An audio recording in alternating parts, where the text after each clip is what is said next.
Welcome to the preview of the Italian Grand Prix, the home of the Tifosi, Monza.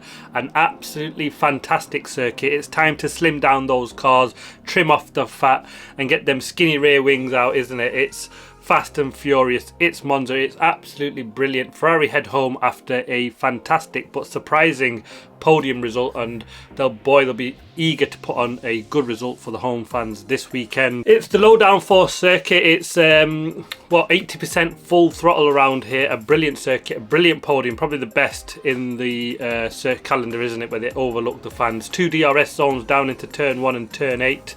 It's a 53 lap race, 5.7 kilometers this circuit, and well, we've had F1's fastest ever lap, 260.6 kilometer average speed by Juan Pablo Montoya, set in 2004, still stands. I think that's when we had the height of the best engines in Formula 1 at that point, didn't we? Looking at the weather conditions for this weekend, it should be sunny and dry and warm temperatures predicted, so it'll be more of a level playing field than what we've seen last time out in Zandvoort, where we got the rain in practice and qualifying, didn't we? Tyres, it's the softest in the range for Pirelli, the C3 for the hards, the C4 for the mediums and the C5 for the softs. There's a new track layout, track surface for this weekend. Monza upgrading the circuit. It's part of a bigger plan to stick with the new modern circuits, isn't it? And they've got a new track surface, so we traditionally see a one-stop strategy around here, and if the weather stay warm, it's a darker tarmac than what they had normally. So if we get warmer conditions, the track will be warmer than we've seen before, up to 50 degrees track temperature potentially predicted, so that could play a part. We could see potentially a switch for a two-stop strategy around here. The pit stop time lost here is probably one of the largest on the calendar, and mainly because you're absolutely flying down that home straight where you're stuck for so long, aren't you? So they tend to try and manage the tyres as best as they can to stick to that one stop round here, but who knows, we could get something very, very different here this time. Last time out we had a Red Bull checkout out front, didn't we? Sergio Perez brought home a 1-2 for Red Bull, but we got a fantastic battle with the two Ferraris.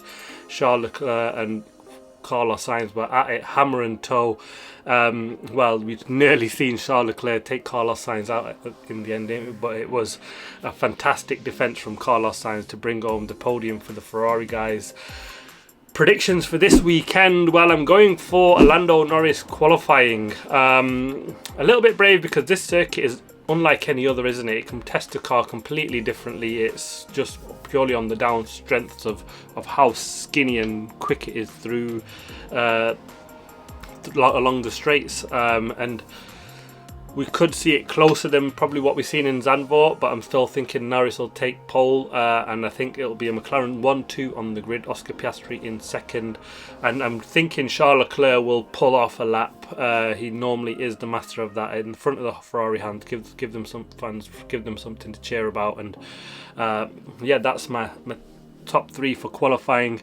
For the race, I'm sticking with what I've said, really, effectively a 1-2 for McLaren, Lando, Norris and Oscar Piastri to bring it home, but I'm going for Max Verstappen to take the podium. He is good in race conditions. That Red Bull is slow, but it's not as bad as we keep saying. You know, he still brought it home in second place, so not the massive monster we saw before, where they were just absolutely running away with the races, but we're seeing a closer battle with them now. But they're not a million miles away. They just need some upgrades to work in that car, don't they? For the good this weekend, I think it'll be a good weekend for McLaren. Obviously, I'm predicting 1-2s for qualifying and race day, but I also think it'll be a good weekend for the Williams, who've got a new driver in that car.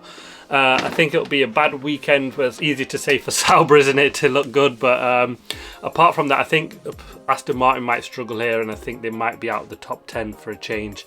They've not had a good run, have they? Their qualifying in Zandvoort was actually not too bad, but the race pace was poor, and I feel like they might struggle here this weekend also.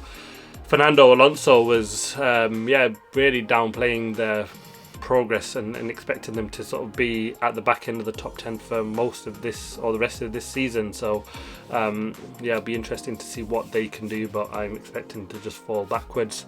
Let's take a quick look at the championship. Max Verstappen leads the way, 295 points. Lando Norris behind on just 70 points now. Would have been 63 if he got that team order and Hungarian Grand Prix win, but they gave it to Piastri, didn't they? And that would have made a difference. It's 70 points behind at the moment. It would have been 63, and that could be telling towards the end of the season. Let's see how that one pans out in the end. Charles Leclerc not far behind Lando Norris, but their car is not going to put them in a fight for a championship on 192 points. He's 33 behind Lando Norris. I think he's more looking at trying to keep Oscar Piastri behind, who's just 13 points behind him now in the championship on 175 points. Carlos Sainz in 5th place on 172 points, just 7 behind Oscar Piastri. Lewis Hamilton behind Carlos Sainz, 154 points, 18 behind Carlos Sainz. They dropped some points to them this last weekend, didn't they? And scratching their heads a little bit, Mercedes. They said that they bought some upgrades to the floor, and well, they put the struggled in Zandvoort down to that floor, so clearly upgrades still not always working for that Mercedes outfit. 7th place for Sergio Perez on 139 points, 15 behind Lewis Hamilton. A better weekend for him really, I suppose, on the fact that he bought some points and he was in the top 10 fairly comfortably. George Russell on 8th, 122 points, 17 points behind Sergio Perez. Fernando Alonso in 9th position on 50 points, 172 behind George Russell. Lance Stroll in 10th on 24 points, 26 behind Fernando Alonso. He's dropped back a little bit, hasn't he? Let's take a look at the constructors. I think this is where the real championship fight is. Red Bull on 434 points, McLaren on 404, so just 30 points in it. And well, it could be a big swing in McLaren's favour if the predictions go as I predict they will, and they could be leading that championship fairly soon, and that will just heap a lot more pressure on Red Bull. Ferrari on 370 points, 34 behind McLaren. If they can get their act together, they can really get in the mix as well. Mercedes quite a way back, 94 points behind Ferrari on 276 points. I think they are they hoping they can get in a fight with Ferrari for that 3rd place again like last year? It looks, if they can pull it together, that's probably where their only battle is this season. Aston Martin way back on 74 points, 202 points behind Mercedes, but looking fairly comfortable in that 5th in the constructors. But yeah, that's the preview for Monza. It should be absolutely fantastic. Really looking forward to this weekend. A new driver in the Williams car, and it should be tense and exciting right up front. It's fast, furious, it's Monza. Can't wait for the action to get going. Thanks for watching. Please like, subscribe and comment as always. See you next time.